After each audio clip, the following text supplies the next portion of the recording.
If he wins this fight after 2 years being gone, Tristan, it sets him up for potential fights at 160. Carlos Adams, which would be the WBC interim mandatory title fight contention fight. You'd also have a chance at seeing him maybe move up to 168. And then he could face Caleb Plant. Yeah, he could. He could, but would you want to see that fight? I think what everybody wants to see is like, okay, we just saw the Fatal Fury saga, right? Of all those standout names. The problem I think we've always had with Jermell Charlo is the fact that he doesn't take the big fights. The big fight that's on paper, if he moves up to 168, is the one that Canelo's ducking. And that's David Benavidez. If people don't know who David Benavidez is, go look him up. The guy's a savage. You'll understand why Canelo's ducking him. Let's be real. So that would be an intriguing fight. Yeah, Caleb, yeah, it's a name to stake his claim to maybe get a chance at competing against Canelo. But it's like we're placing right now about who's going to compete against Canelo before Canelo gets through Bud. Yes, we all know that Canelo is signed with Saudi. We all know that he signed a multi-fight contract with Saudi. We all know that.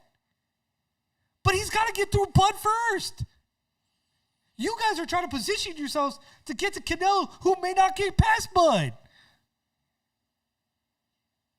Am I the only one seeing that? It's fascinating if you think about it. And why I'm going there is because I want to title it to almost like WWE, right? There's one gentleman, and I'm going to say it because I like it. 4 letters, 1 word, yeet. You already have 2 challengers lined up.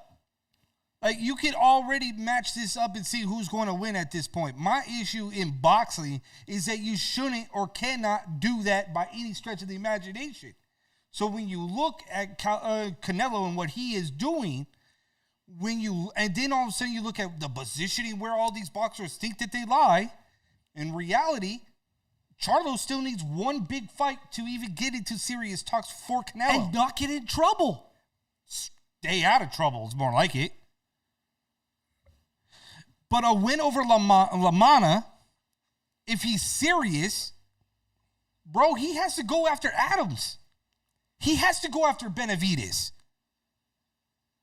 Because if you look at it, Sean, in my eyes, Benavidez is still the dog in the fight.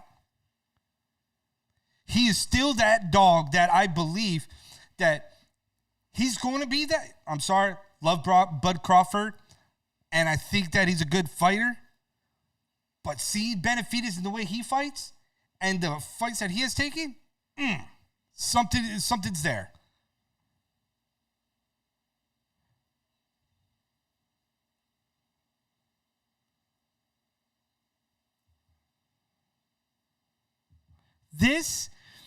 You talk about David Benavidez, right?